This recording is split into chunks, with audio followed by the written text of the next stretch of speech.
आप सभी का आज के इस वीडियो में स्वागत है। और आज का हमारा टॉपिक है कैन।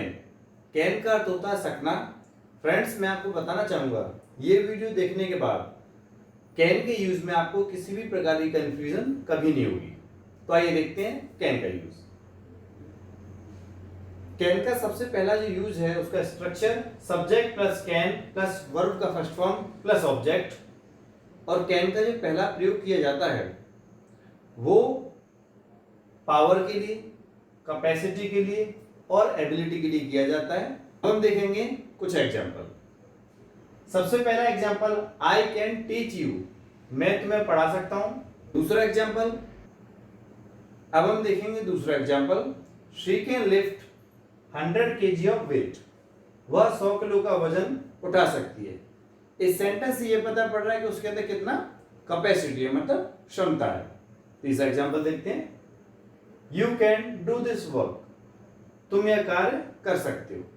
आपके अंदर इतनी पावर है कि आप यह कार्य कर सकते हो। अब हम देखते हैं rule number 2, subject plus can have two plus verb का फर्स्ट फॉर्म प्लस ऑब्जेक्ट। ये एक एडवांस स्ट्रक्चर है। इसका जो अर्थ है कोई काम करना पड़ सकता है, ये इसका हिंदी अर्थ निकलता है। इसके माध्यम से हम कुछ सेंटेंसेस बनाएंगे। You can have to read this book, तुम्हें यह किताब पढ़नी पड़ सकती है। अगला example, he can have to go to Agra, उसे आगरा जाना पड़ सकता है। इस अर्थ वाले आप कोई भी सेंटेंसेस कैन हैव टू के माध्यम से बना सकते हैं कि कोई भी काम करना पड़ सकता है, ये अर्थ के लिए। अब हम देखेंगे रूल नंबर 3, इसका स्ट्रक्चर है object plus can plus be verb का थर्ड फॉर्म। ये एक पैसिव वॉइस का स्ट्रक्चर होता है। पैसिव के माध्यम से सेंटेंसेस किस तरह बनाए जाते हैं वो हम देखेंगे। आपने जनरली देखा होगा कि पैसिव वॉइस में by me, by her, by him ये सब लगा होता है। आप चाहो तो यहाँ लगा सकते हो। अब देखेंगे एक example, a letter can be written, एक पत्र लिखा जा सकता है। एक पत्र लिखा जा सकता है।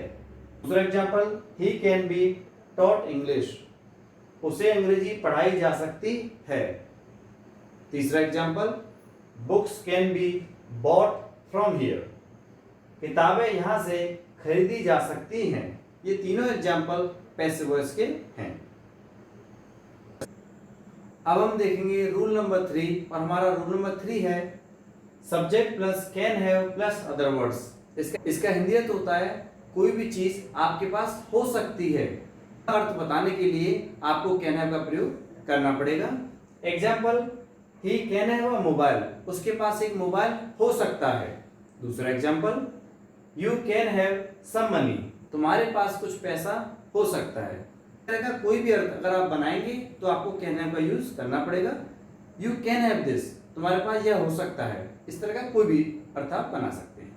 आइए देखते हैं दूसरा structure, subject plus can be plus having plus other words.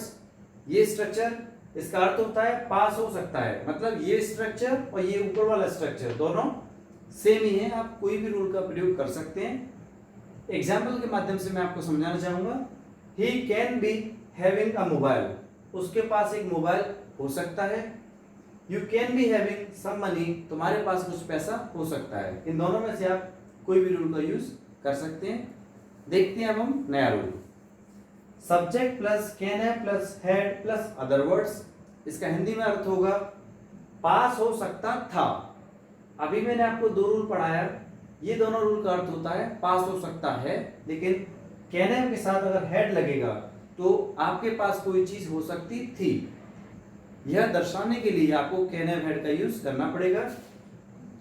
Example के माध्यम से मैं आपको बताना चाहूंगा, he can have had a mobile, उसके पास एक मोबाइल हो सकता था।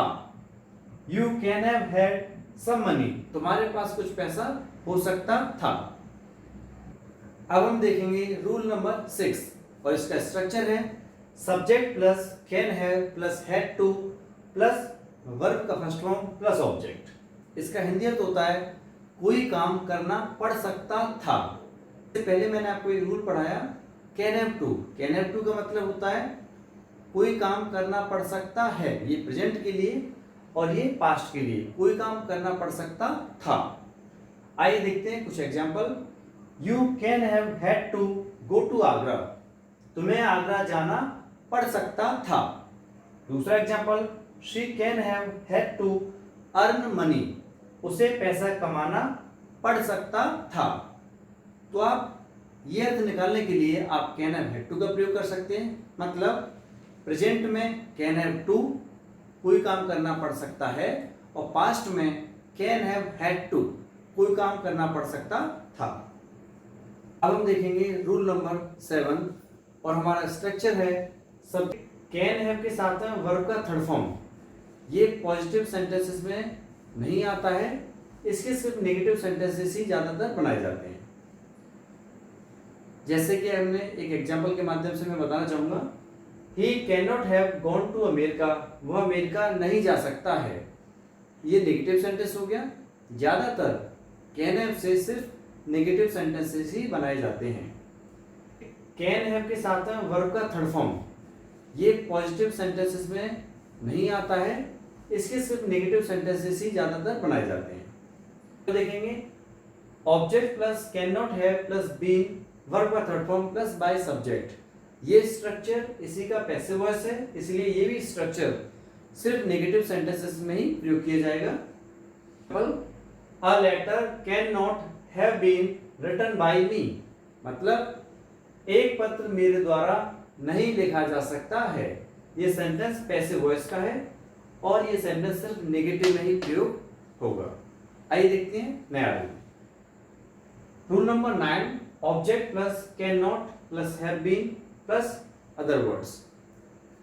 ये स्ट्रक्चर देखिए, कैन हैव के साथ में बीन, ये एक थर्ड फॉर्म आ रहा है, ये पैसिव वॉइस नहीं है। बीन के बाद अगर वर्ब का थर्ड फॉर्म आता है तो ये पैसिव वॉइस कहलाता है, लेकिन ये पैसिव वॉइस नहीं है। इसका अर्थ होता है हो सकता है, ये भी सेंटेंस सिर्फ नेगेटिव में ही प्रयोग होगा। He can not have been a dancer, वह एक डांसर नहीं हो सकता है। He can not have been a player, वह एक खिलाड़ी नहीं हो सकता है। आइए अब हम देखेंगे रूल नंबर 10।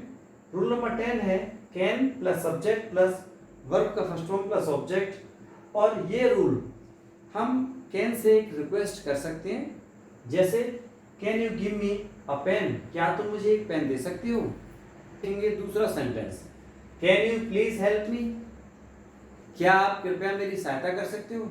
तो आप कैन से रिक्वेस्ट कर सकते हैं। आज का ये टॉपिक आपको अच्छी तरह समझ में आ गया होगा। अगर आपको किसी भी प्रकार का डाउट होता है तो आप मुझे कमेंट बॉक्स में लिखकर सेंड कर सकते हैं।